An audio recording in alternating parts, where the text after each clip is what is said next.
Oh, okay, couple of things on this. You know, Geraldo's perfectly entitled to an opinion. You know, just because you weren't a police officer doesn't mean you can't comment on policing issues. I always hate when liberals say that about us.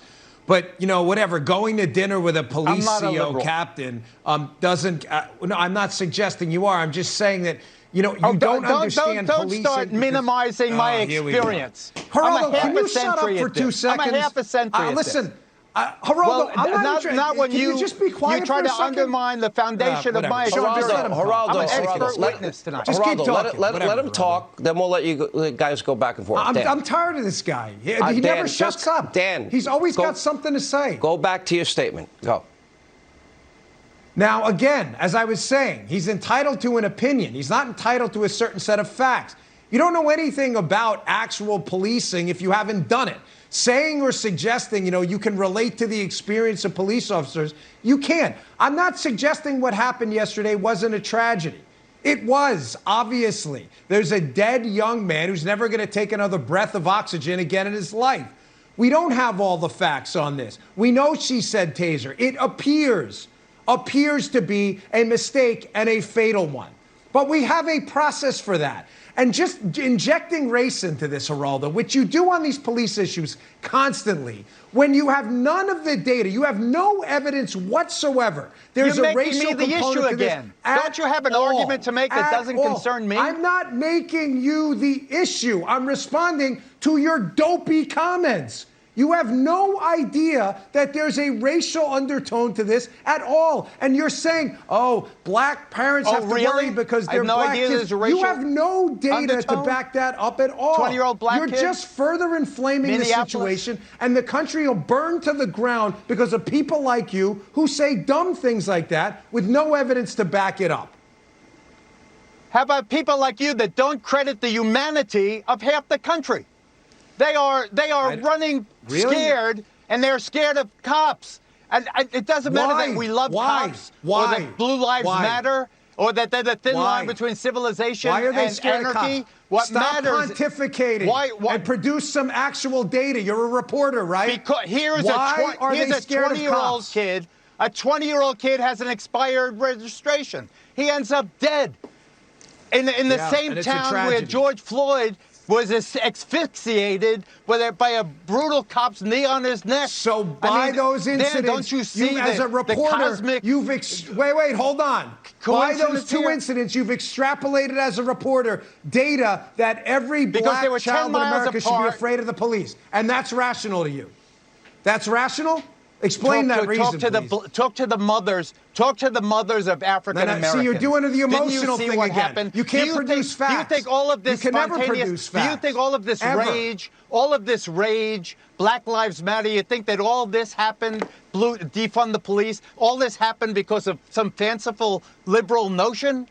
It didn't. It happened because it would be nice if you could actually produce some data to back any of this up, rather than citing a Marxist group like Black Lives Matter, who calls out for what do we want dead cops? When do we want them now? What fact are you preaching about I just read on my show the other day a DOJ study where they actually interviewed victims, and the amount of police activity was proportional to the crime committed. It had nothing to do with the race at all. Those are facts. You should try them sometime, rather than trying to burn the country down with your racial rhetoric due to this tragic accident yesterday when you have no evidence to back it up.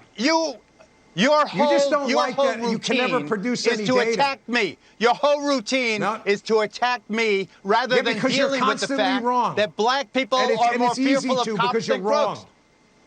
Yeah, because you're wrong. You don't actually have any data to back it up. I'm not attacking you. You're on a national show doing what you do, trying to incite some kind of racial strife in the country. What are you trying to incite? You have no evidence to back it up. And you don't like it that I call you out. I'm on Fox News now. I submit to you that the majority of our audience agrees with you. And I don't care, because I have to voice for these people whose voices are obviously not resonating with you.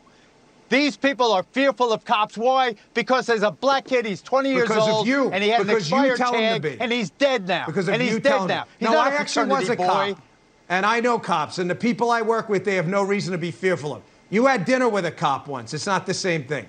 We lost 100 cops. Geraldo, Geraldo, we also lost 100 cops already this year. How many black people did we lose, Sean? Listen, I love cops. I've said it before. Excuse me. I'll say it again. Geraldo, you try to stop. make me the issue Geraldo, because you... Every single human life from God is important. Let's all agree on the basics here. But when we can't, every time a cop pulls somebody over, they don't know what they're going to face. Those are challenges those are challenges. Now, the bad cops need to be weeded out. Let me put up on the screen really quick here. I've been advocating for more training and advocating for non-lethal alternatives. I told you about this gun that I bought. It's called a burner. And the burner gun literally is pepper spray and tear gas. Right? I'm a customer. I don't have any financial interest in it, if you're wondering at home. This is an alternative for police. Instead of being close to somebody like with a taser, you can actually use it. I'm a pretty good marksman. I can hit my target at 40 feet away. There's an alternative. The fact that we're not using technology is stupid. We need every cop to have alternatives like this in their arsenal so they don't always have that one option. All right, I got to get to some breaking news. Geraldo, thank you. Dan, thank you.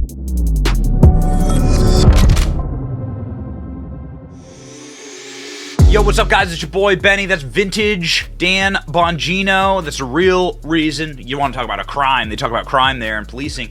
The real crime is that Dan Bongino is no longer on Fox News. He was great on Fox News. Of course, you can find him on all of his channels now. But, man, we loved seeing interactions like that because Dan Bongino was somebody who actually pushed back and somebody who actually brought force to the argument. And, of course, the facts were on his side. BLM turned out to be one of the deadliest movements in recent American history. You have to leave it to British press here to cover the dozens of people who were slaughtered by this movement, including black Americans. You never talk about these people. Why doesn't everyone know who these people are? Huh? How about these people? How this guy was an Uber driver in Oakland. David Patrick Underwood was a father. He had kids. He posted on Facebook, "The violence must stop," and then he was himself killed by BLM rioters and looters. David Dorn is a police officer who was also killed in St. Louis, Missouri by rioters and looters. Atalia Marie Kelly was killed in a random shooting as she was leaving a protest in Davenport, Iowa. Well, there you go. They were leaving BLM protests and killed black people. David McAtee was in Louisville, Kentucky, and he was shot during one of the BLM riots. Okay. Charles Beatty was a real estate broker from Indiana and an Indiana University football player. He was shot and killed in riots in Indiana. The rioters were on a robbing spree, and they shot this guy and killed him. Why don't I ever talk about that? Why don't I ever talk about this from the FBI? The FBI, they're so obsessed with white on black crime, but they never actually show you the numbers. Okay, here's white on white crime. Race of the offender, race of the victim. This is from our federal government. Big number. Here's black on black crime. That's a big number. You should ask, like, why that's such a big number considering the percentage of the population. I mean, those are questions that you can ask. But then you look at these numbers for black on white crime. This is the race of the offender. So race of the offender, a white person attacking a black person, 200, or a black person attacking a white person, 500. I mean, that's a pretty massive disparity there. Maybe people should ask the questions like about that number right there, because that's twice this number. I mean, don't get angry at me. This is from the FBI. Go get angry at your FBI. Yeah, interesting how they stopped publishing these statistics as soon as it became inconvenient to the narrative. But Dan Bongino is a man who held down that narrative and did it beautifully in that vintage clip from Fox News.